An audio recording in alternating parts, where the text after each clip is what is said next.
I'm currently making my way to Rincon to go to the art fair later this evening when I was driving through Isabela and I ran into El Tunnel de Oaxaca, and I've seen it all over Instagram and I figured I'd stop.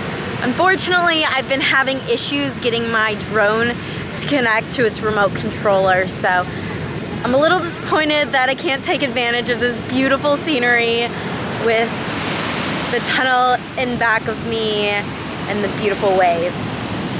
So I guess we'll just have to settle for a few photos and the B-roll that I'll insert right now.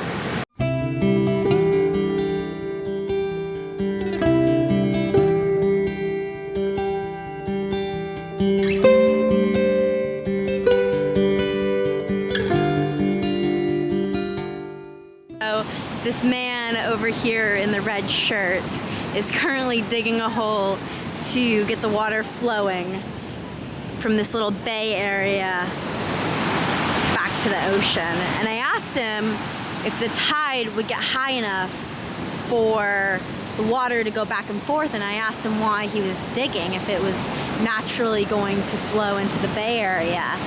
But he said he wanted to expedite it, and then this man and his child came along and began helping him on his mission for the day. Honestly, things like that are just so heartwarming to me, even if it's just little things like digging a hole, just how willing people are to help each other out.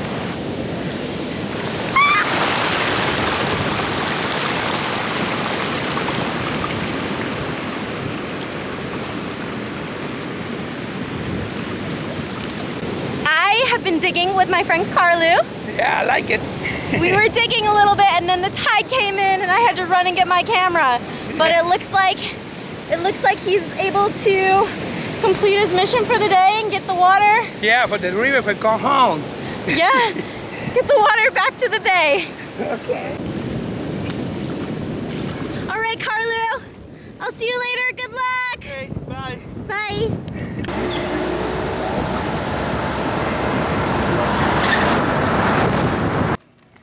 I am currently in Rincon, Puerto Rico, on the west, more on the northern side of the island. And I am here to go to the art festival. And it's honestly been one of the main things that I actually planned on doing while on this trip. So I am extremely excited. Before we get to the art fair, I want to tell you a quick story about the man who owns that painted aircraft that we saw earlier today.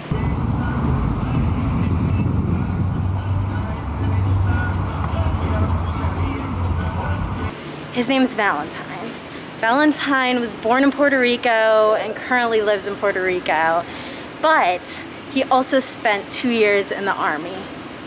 He saw bases all over the United States, but most notably, he served in Germany.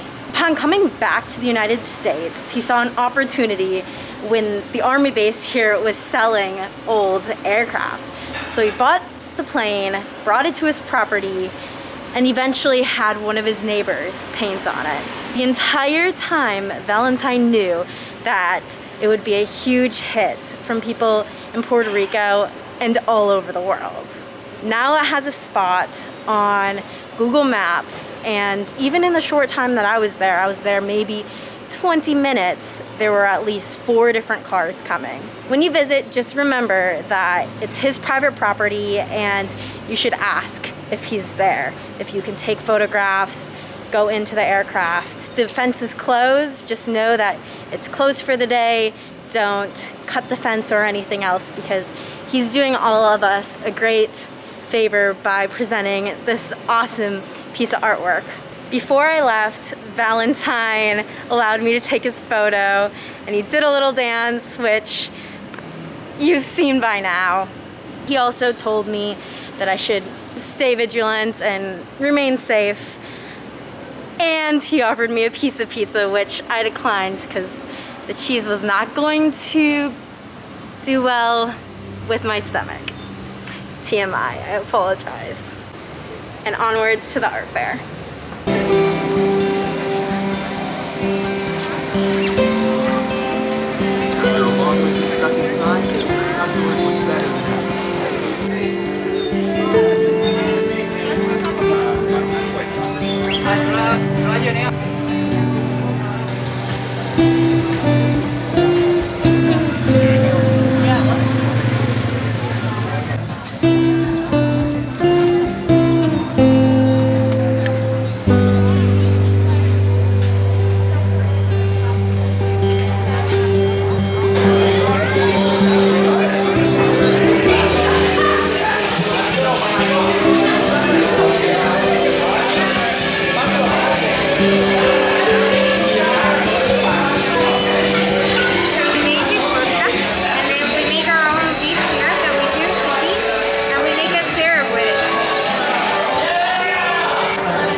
Last night's art fair definitely did not disappoint. It was really cool meeting all the different artisans across the island, and I especially liked the artists that use plastic and recycled goods and created things from scratch. So before we head out to our next adventure, I wanted to show you what I ended up picking up.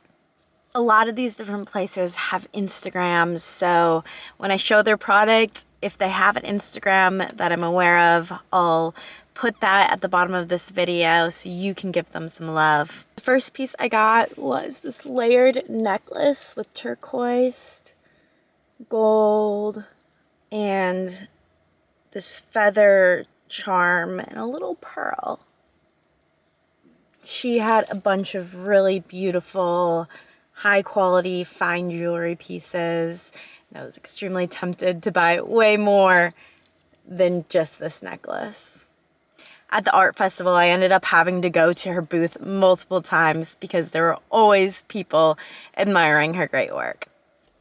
These next two pieces were created by a Puerto Rican 12-year-old.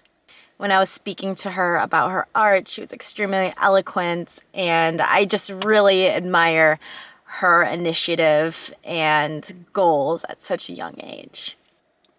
I asked her why she put these bracelets on a red string, and she said they're meant for luck. And then this bracelet in particular,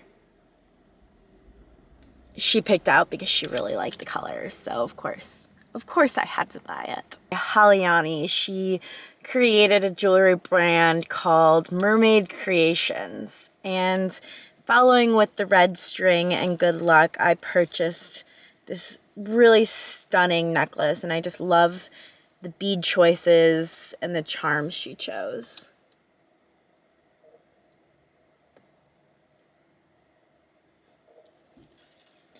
And then this little bracelet she gave to me. I love the neon colors. These actually used to be some of my favorite. Let's see if it'll focus. There you go. These colors used to be some of my favorite. I think I actually painted my childhood room these colors. And then lastly, the ring I am wearing, she created, and I love the rocks. It's just on an elastic band, so it can really fit any size finger, but it's super, super beautiful. Haliani and I bonded over taking photos and Instagram and making videos, so check out her channel, check out her Instagram page, and tell her I sent you. One of my favorite artisans at the entire art festival was this woman who took things that normally would be thrown away or walked right past, things that aren't typically beautiful, and she used them to create something truly magnificent. So these are the pieces that I bought from her. So this first one she created, let's see if it'll focus for me. There we go. This first one she created with plastic bottles, and she creates these by putting the flowers in between two layers of plastic, and then she takes a lighter and slowly burns around the edges. And then she also macrames, so she created this macrame piece to go with the recycled plastic and the flowers that were typically going unnoticed. And since I loved it so much, I got a few more pieces. So I got these macrame and red rose petal earrings. And these are actually pink now because as they dry, they turn pink from red. And she's super cute, and she writes the type of flower on each card. I apologize, I had to shift my camera into the shade and turn on the AC because it decided to be a little prima donna and overheat. But the last thing I bought from this vendor was a keychain in the same recycled plastic with the flowers in the shape of Puerto Rico. The last two pieces I picked up were created by a woman named Ruth who owns Yarush Unique, also inserting the Instagram handle here. Every single piece she creates by hand, and it is unique. There are no two of the same pieces, so if you buy from her, you know that you are the only person in the world that has that exact piece of jewelry. The first piece I picked up from Ruth was this set of earrings that Ruth recycled plastic to create the charms. And the charms have two sides, one with some glitter and then the beautiful turquoise blue. And then the second thing I purchased, I'm actually wearing right now. Ruth was telling me how she's extremely inspired by celestial elements, and you can see that in the sun here in this set of earrings. When I travel, one of my favorite things to do is experience local artwork and support the artisans from the area. So I consider myself extremely fortunate to have been able to go to the art festival last night and purchase these pieces that were obviously made with so much love. Here's the sign that's along the road with the barbed wire saying that people are not allowed to enter without authorization. And unfortunately, I don't feel like getting arrested by the Puerto Rican Federal Service today. The Federal Service of Fish and Wildlife. I think that's what it says, maybe not. Oh, so it'd be the Department of the Interior, the U.S. Department of Interior. I don't feel like being arrested by the U.S. Department of Interior today. This is the Welcome Center that is right by the tower, and unfortunately, it's closed today as well. I was initially extremely disappointed because I thought that they had closed off the entirety of the pink salt flats. But luckily, someone pulled into the parking spot next to me and went and talked to the people at the visitor center, and they said that there were only a couple places to park, but the flats weren't actually completely closed off, and there were a few entrance spots. So here we go. We're gonna walk through this gate area. If you're coming to visit Puerto Rico yourself, just for reference, there's a teal house on the right, and you would have passed the tower on your left coming down this street. It's a green tower, and then across from that is the visitor center. So here we go. Something else to note if you are coming here is not to block the entrances. They are extremely particular about that, and they specifically called out that they would tow your car. And there they are. It's like a very light baby pink right here. I don't know if you can see. And there's my car right there. So a pipe actually broke and there is a puddle there. So that is why we walked around, but this is also a different entrance way.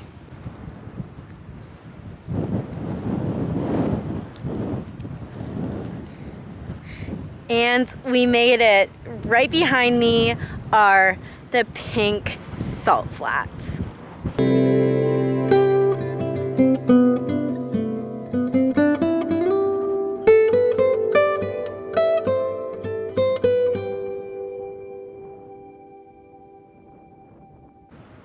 These salt flats were created in 1974, starting with just shy of 600 acres. Later, in 1999, the acreage almost doubled, providing even more area for wildlife refuge and breeding grounds. Look at this water. It literally sparkles. Oh my goodness. This area still continues to serve as a wildlife conservation site, and people from all over the world come to admire its beautiful, pink, sparkling water.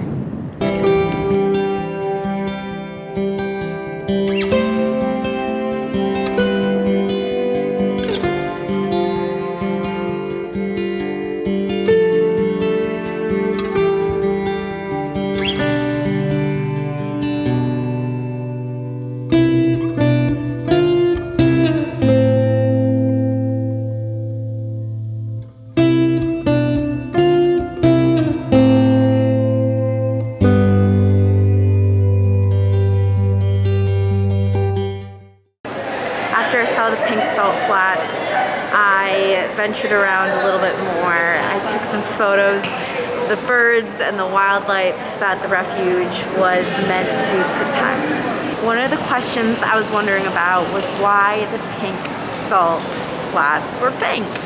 And upon a quick Google search, I haven't fact checked it, so let me know if I'm wrong, but they said it's due to the salinity of the salt. I also ventured further down the road and saw the lighthouse, beach, and some of the rock formations. Unfortunately, I couldn't explore further. I ran out of time because I had to head to the airport to greet some very special guests. And on my way back, I made the biggest mistake of not unchecking using toll roads. I spent an hour and 15 minutes longer on the roads than I had to, and navigating those turns up and down the mountains in the dark was not very fun. But we made it here, safe and sound, just a little motion sick due to my own driving. I am on the hunt for my surprise guests. They went upstairs when I thought they were going to be downstairs. But with that being said, thank you so much again for watching. Make sure to like, comment, subscribe, and I'll see you next time. Bye. I finally found them.